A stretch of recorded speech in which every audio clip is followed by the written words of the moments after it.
Hey there, Startup Nation. Welcome back to another episode of the Private Practice Startup Podcast. I am one of your hosts, Katie Lemieux, and hanging out with my business bestie, thanks to Dr. Melissa Hall.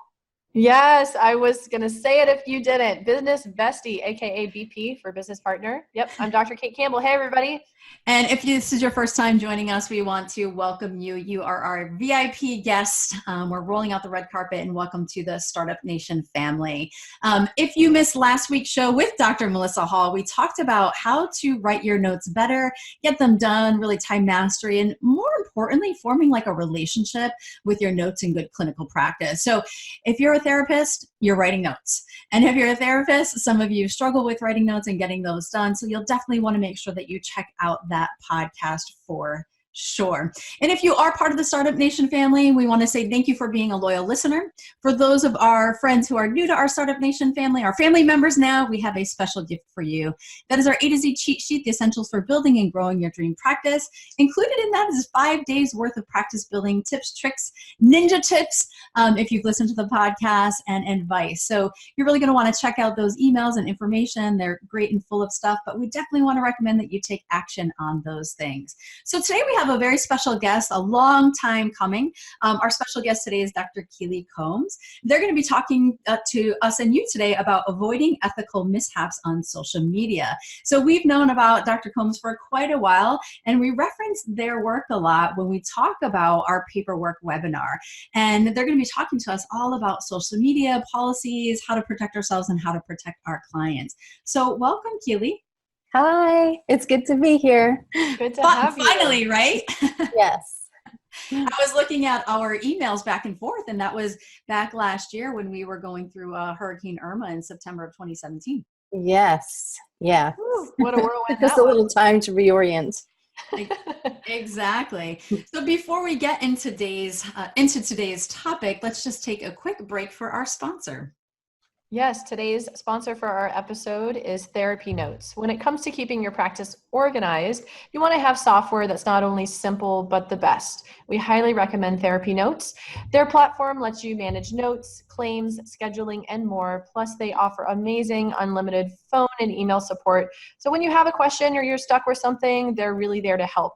To get started with the practice management software trusted by over 60,000 professionals, go to therapynotes.com and you can start your free trial. And then you can also get 2 free months with the code PPS, as in the Private Practice Startup. We'll put the link in our show notes to make it easy breezy for you to sign up. And again, you can get 2 free months with promo code PPS.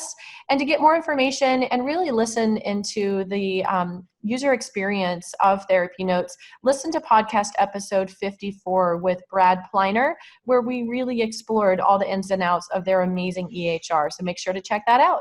Without further ado, let's dive into today's podcast. So Keely, I think one of the first questions we have is, how did you get so passionate about social media policy as it relates to our field? Yeah, that's such an interesting question for me because I was sort of an internet nerd back in the 90s. So in the early 90s, I was spending a lot of time online, and I started graduate school in 1995.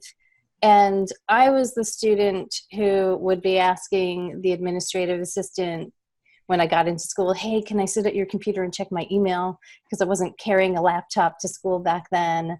I was just always online, and much of my social life existed online. I was really meeting tons of people and involved in a number of online communities.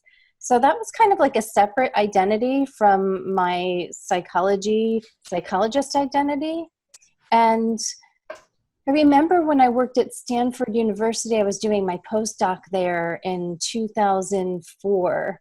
And I remember being in a staff meeting and saying, we really need to reach these students. We should have a blog. We should consider, doing outreach and providing information on our website. And the ideology then of some of the more senior staff was, oh no, the internet is the problem. We have to get these people off the internet. It's, making them antisocial. And I remember feeling like, ooh, like I'm one of them. I'm like part of the them that this person is thinking about as, this not being healthy. So there was still this idea back then that the internet was not for healthy functioning folks. And so I started my private practice in 2008. And I was trying to figure out, how do I integrate this personal life, which is with, lots of community under a pseudonym I had been using for years. And then how do I establish this professional identity? And what do I do if these two places blur? And what can I do? And how can I think about existing ethical standards and apply them to my practice and what I'm doing? Because I couldn't find anything that actually talked about how do we manage ourselves ethically when we're in these worlds. And a lot of what I had to actually think about was really rural and small community ethics, because that's what the internet does, is it turns us all into a small village. So that's kind of that's kind of the trajectory for me. That's so interesting. Like I was kind of like laughing as you said, like ethics back then, right? So you're talking about like 2004. Like we were definitely not talking about that in our ethics at all. I think as I think about technology, and I remember, I think reading the first ethics around technology, was it like 2015, 2014? Some of the professional associations started like putting them in. I remember AAMFT, now we're both licensed marriage and family therapists, Kate and I, and we look at that ethics as super sparse now. The NASW ethics, 67 pages on technology is amazing. Yes. I know for the three of us talking about it, we're like, that's amazing. And someone else might be thinking like, I'm not going to read 67 pages of technology ethics, but we're going to give you a crash course today in that, and utilize Keely's knowledge to really share with you guys about that. So that's so cool. Like, I love hearing your story and your journey, and that you were an internet geek back then. I remember the internet is the way that I learned how to type. I remember in middle school taking those typing like classes where they put something over your hands, right? And you're supposed to stare at the screen and figure out how to type. I remember watching my friend in 1995 on AOL Messenger. I was like, that's so cool. How are you talking to people? And then slowly I began to type fast. So anyway, you're bringing me back. I did want to say something though. Wait, to your point about a lot of people don't want to immerse themselves in 67 pages of ethics. One thing that's so easy to do, because most of these ethics codes are accessible online, is just to go to the ethics code and type in informed consent or technology. And you don't have to read all 67 pages. You can find the piece that's specifically about the question you have. And that's something I really want to encourage listeners to do, to feel empowered to consult their ethics code to see, what am I supposed to do in this situation? Totally. It's really important. And it's such a beautiful guideline. And one of our rules of thumb is always going with the highest standard, the best practice. So if there's something in your ethics that's not exactly clear, or you have a certain situation, is check out some of the other ethics. It's been totally invaluable to the work that we've shared with clinicians, because we also teach, we were talking about CE courses before we got started. We teach the laws and rules, the ethics and boundaries, and medical errors, and being able to be aware of what others are doing in their ethics is super helpful. Yes, I agree. What do you see as some of the biggest mistakes that clinicians are making in terms of the social media realm and ethics? Yeah, the biggest mistakes that I wind up seeing are often poorly masked clinical information. At least for the psychology ethics code, when we're seeking referrals or consultation, the code explicitly says that we share the minimum amount of information necessary for the purpose of the consultation. And I will see all kinds of referral requests giving details about the recent accident, which members of the family died, how old mom is, or sometimes even this is the email address of the client. Send your referral, send your emails directly to this person. And I think what we're seeing is just how the ease of access and transfer of information is getting people to kind of skip the steps of protection that, we used to take. I think a little more seriously. And I think, yeah, it can be inconvenient sometimes to collect and gather referrals and then send them to the person. But to actually share someone's name or email address is really potentially identifying. So, I see mistakes in that area. I've seen some things like clinicians who post on Twitter their favorite client quote of the week. So sharing these really personal, confidential moments in our work and wanting to kind of open the window on them and put them out there. But I get concerned about what are the clinical effects on this person or the other people in your practice when you're doing that.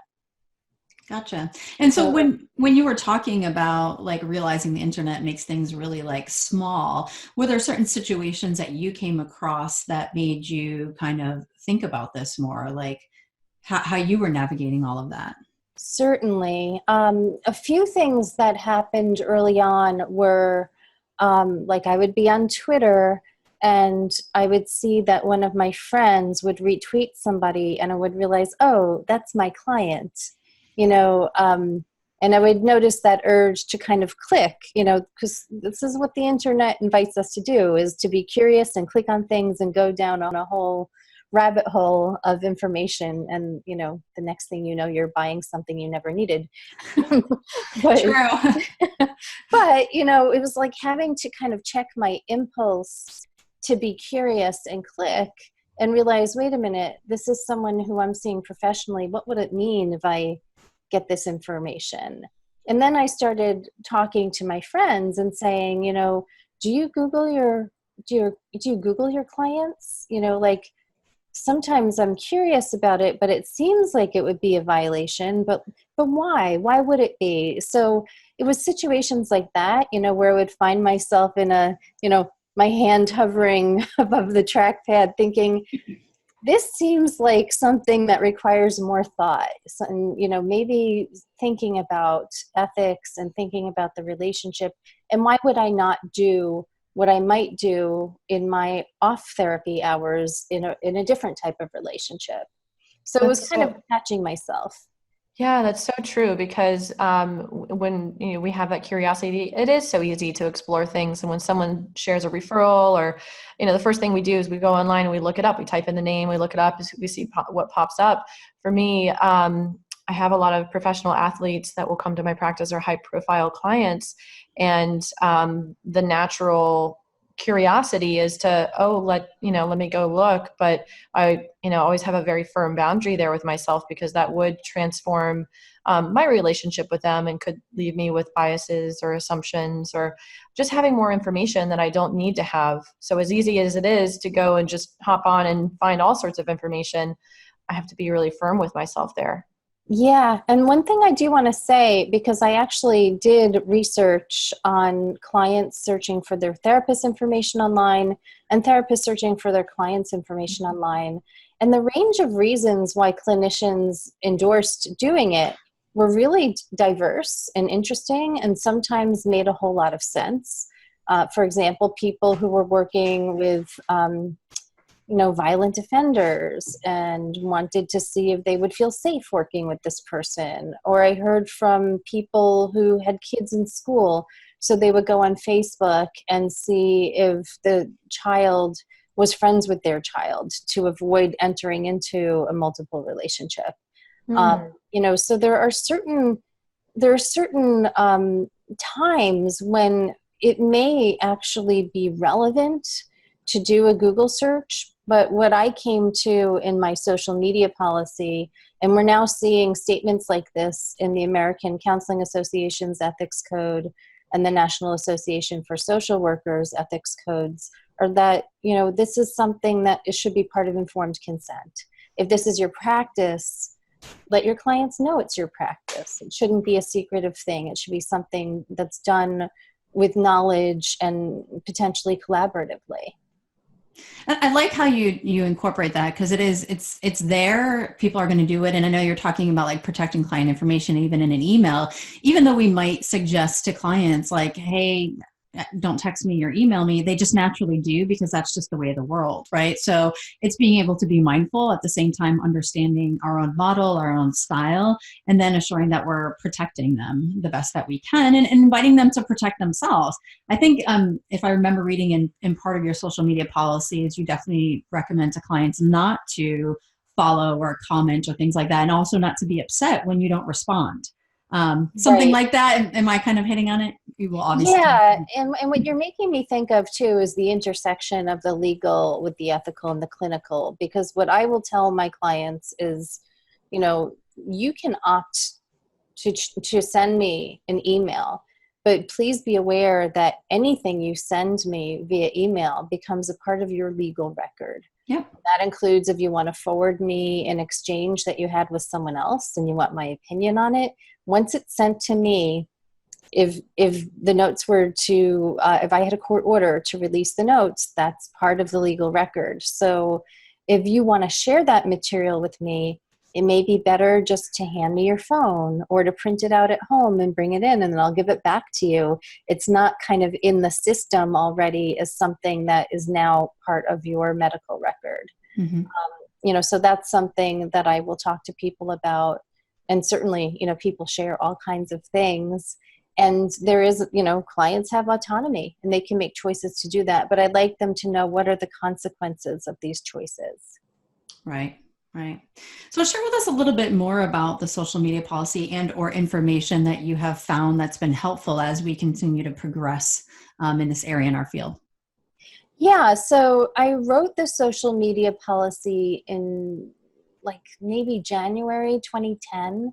And at the time I posted it on my blog, but I was asking folks on Twitter, what do you think about this? And I kind of crowdsourced it and asked people, are there other questions you have, or might you do this differently, or what do you think? And so I was getting a lot of interesting input, pretty much kind of went with what felt right to me. But there were some folks, like, for example, who really strongly disagreed with me that clients should be able, at the time you could fan someone on Facebook, and now I guess it's like them.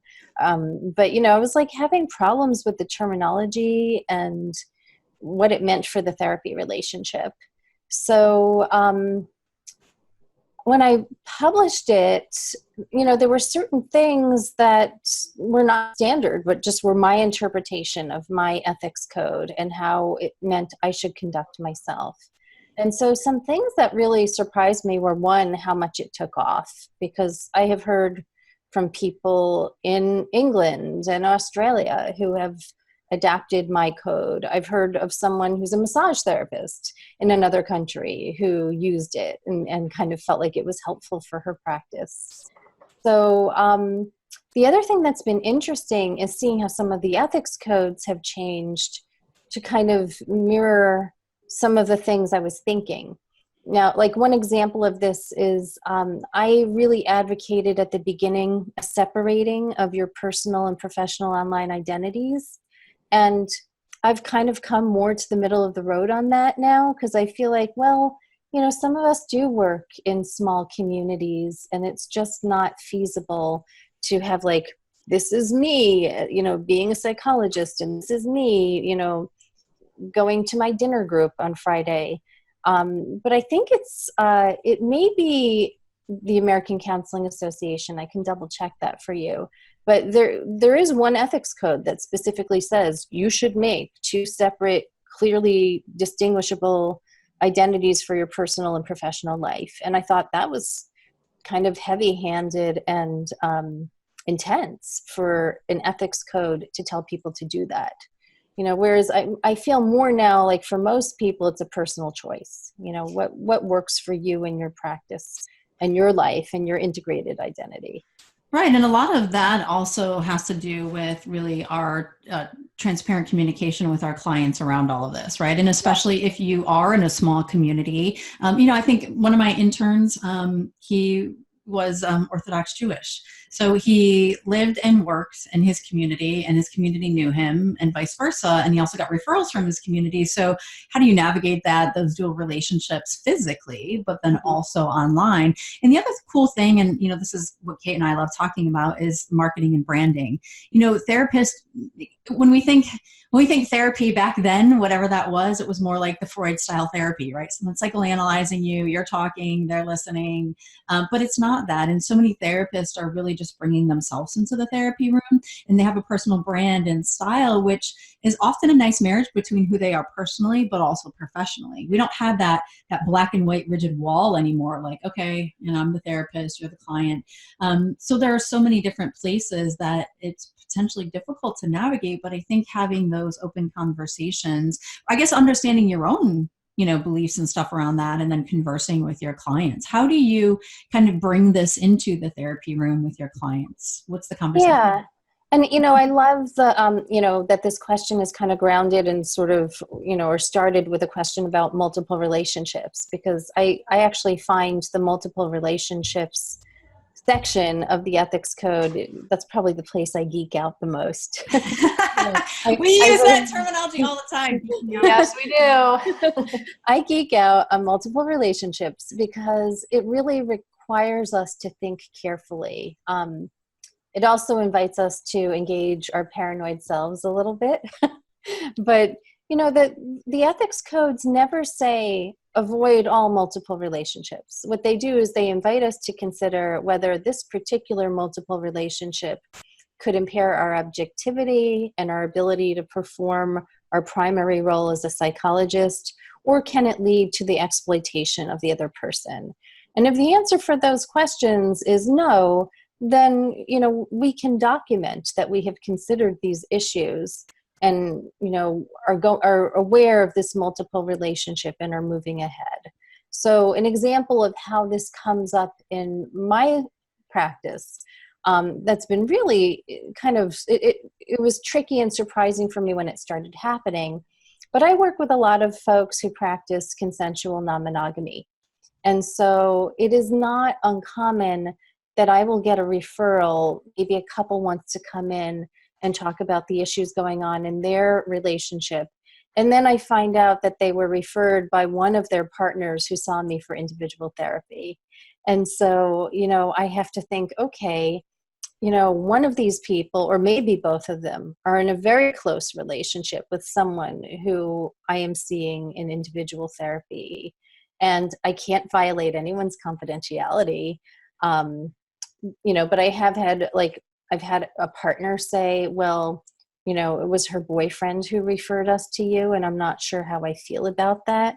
And so I've been able to say, I can't say anything more than this, but it sounds like, it might be good if you had a space where you felt more safe to kind of talk freely, without feeling like this idea that there's another connection. I've had to very carefully weigh those situations. But I mean, that's an example. It's not necessarily about social media, but it's like, how do I be sensitive to the fact that some people may feel like it's okay to refer their lover to see me. But I think that's kind of ripe for creating problems. One person might feel exploited. Or I might be hearing two versions of the same story and start getting caught in a who do I believe, rather than really being able to serve each person and really be fully there with them. Totally. Share with us a little bit about protecting client confidentiality regarding social media. What do you do there? What are your tips? What are the ethics? So yeah, my tips are, there are a few things that I personally avoid and that I recommend people avoid. I think that if you want to talk about something that happened in a session, you should be very careful that you're not referencing even the time that you saw the person. So in the early days, I actually saw a specific tweet that was like, just worked with my 3:00 erectile dysfunction client and he is making progress. And I'm thinking as I'm reading this on Twitter, well, how do you know that people on Twitter don't know that this person goes to see you at 3 o'clock. You know, you didn't say things that were identifying, but you may not realize that this person says, oh, I go see Dr. Sean at 3 o'clock every Thursday, and now they know why. So, you know, being careful about mentioning the time of the session is one thing.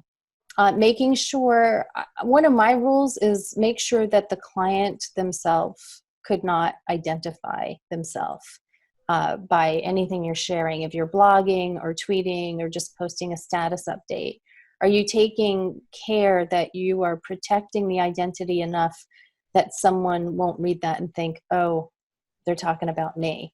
Sure. And the tricky piece is that oftentimes we cannot be talking about a particular person, but they may think it's about them.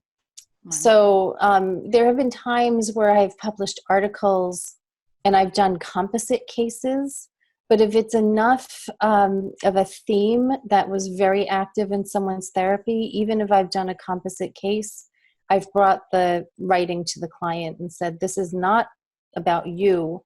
It touches on some themes that we've discussed, but other people have had these issues. But would you like to edit this and tell me if there's anything we should change so that you would feel comfortable with me posting this?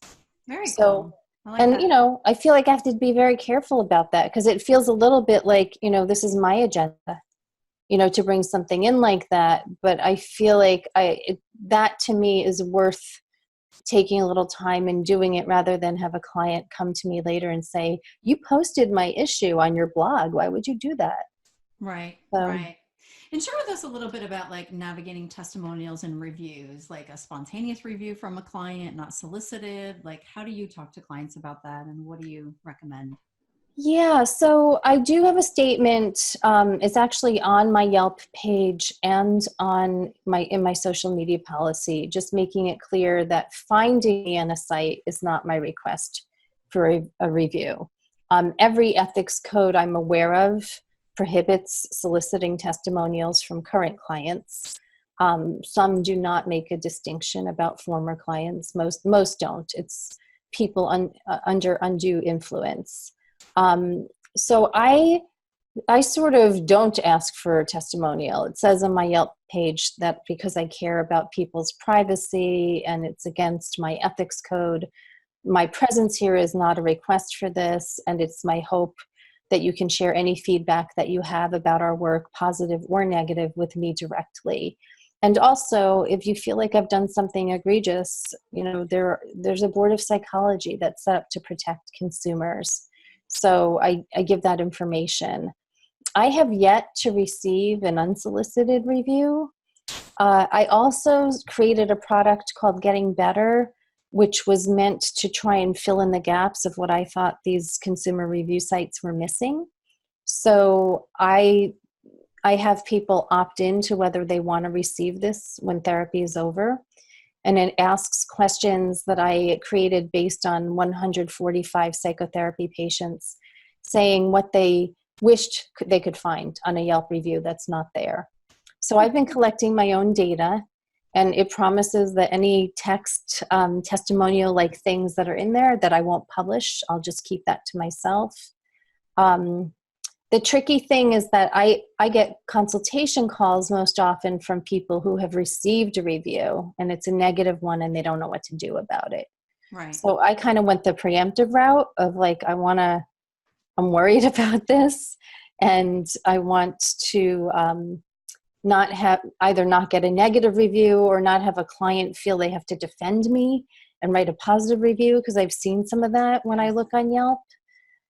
So my way of dealing with it was to try to get there first and get my statement on there and say that I wouldn't be responding to reviews, and then create this other instrument that I could send to people, hoping that it would give them an opportunity to give feedback that might be hard to give face to face.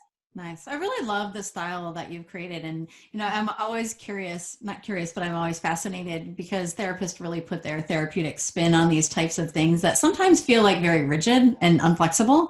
And I just like that you talk about it as a relationship. You're very proactive and very transparent. And, when we do those things and we take the time to be really mindful of the way that the world operates in social media and internet and things like that, is we really can create awesome relationships and good client care and really like avoid some of the stuff that might occur later. So I really enjoyed listening to your spin. And of course, we've read your social media policy and recommend it. So it's nice to hear from you about it. And please share a little bit about your social media policy. We'll actually put that on our show notes page for folks to get if they would like to. Yeah, absolutely. So, this is a free offering I've had up for a long time. And it lists my thinking through the various aspects of things that could go wrong. It talks about email, it talks about friending or following on social media sites and why I recommend people don't do that, which is more confidentiality concern. I let folks know that they're welcome to browse those pages at any time. I don't put anything there that I wouldn't want a client to see. It talks about the fact that it's not my regular practice to use search engines to obtain information. I have a little bit of a loophole in my policy there, and I say, if for some reason I'm not able to get in touch with you and I'm concerned, I may look at your profiles, but if I do so, I will document it in your chart and we will talk about it when we next meet. And that's happened twice in like 9 years. But I wanted to be able to say, okay, if I do that, I have to have a strong enough rationale to do it. And I have to be willing to stand behind it and document it as a clinical decision, not a curiosity decision. So interesting. So I talk about the testimonials, trying to think of I did put something in there originally about location-based services because at that time, so many people were using Foursquare and having passive LBS enabled on their phones, so it would check them into places. So I wanted people to be aware if they were inadvertently flagging, every Tuesday at 10 a.m. I'm at Dr. Combs's office, just to help also educate clients who might not be aware of what kinds of trails they were leaving. Great. And that is for other people to utilize, giving you credit. And so we'll put that on the show notes page. And you also have a giveaway. You have some CE courses. So share with us about that. Yeah. And so one thing I did want to add is that I'm working on now, and it should be finished certainly by the end of this year, an annotated social media policy, which will, include my updated policy, but then it'll be annotated to include notes from every ethics code about what each person's and each discipline's ethics code says about this issue, so that people can use it both to create their own social media policy or update it, but also learn and get credit for checking out their ethics codes. So I'm going to be doing that, and that will be included in the giveaway. I'm giving all of your listeners a 10% discount on anything in my store, which will include that. I have 2 continuing education courses right now. One is a 5-hour video on digital and social media ethics, and one is a 3-hour video on working with the consensual kink community in clinical practice. I also have Getting Better, that instrument that I use, that's the post-treatment satisfaction survey. And I offer consultation both as standalone or in bundles. So all of those products will have a 10% discount for your listeners who use the code PPS, which I guess is the one you use as well. That is, we just make it nice to be the code. I'm going to keep it simple and make it consistent for everyone. That sounds good. Well, we've really just enjoyed having you. And what do you most hope our listeners take away from your message today? Yeah, what I hope people take away, I actually think the internet is not the scary playground that senior staff person thought, over a decade ago. I just think the internet, has its upsides and its downsides, but it is where a lot of us really connect and find community and network. It's how the two of you and I found each other. And I want people to feel like they can play and express themselves, but just be aware that clients are in the same playground. And so, to kind of strategize before a problem occurs, how do I want to handle these things? I think it's a lot easier if you have a policy document to refer clients back to than on the fly figuring out what you want to do about something. So to just kind of give some thought to what is your approach, and does it resonate with your values as a clinician, and will it serve the clients you're serving? And then, you've got your policies and you can refer people to them and talk about them clearly.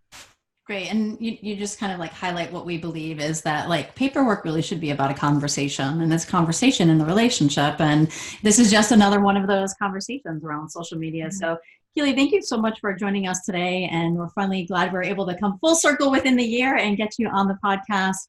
It's going to be exciting because now when we do our paperwork webinar, we can reference the podcast we did with you, as well as your social media policies. So we're excited about that. Startup Nation, you want to make sure you join us next week for Travis Hornsby. This is a different topic. We have not talked about how to get rid of your 6-figure student loan. So if you're listening to this and you have a 6-figure student loans that you want to say goodbye to, or maybe you and your spouse combined, you'll definitely want to check out this podcast for sure. We appreciate you hanging out with us today. If you haven't hung out with us yet in Facebook, find us there. Just look for the Private Practice Startup group, and we will see you there. Thank you so much for joining us today. We look forward to having you next week, or maybe you will be in your ear for the next 5 hours as you binge listen on a bunch of podcasts. So Startup Nation, have an amazing and inspired day. Take care. Thanks for being here, Keely. See you next time, Startup Nation. Thank you.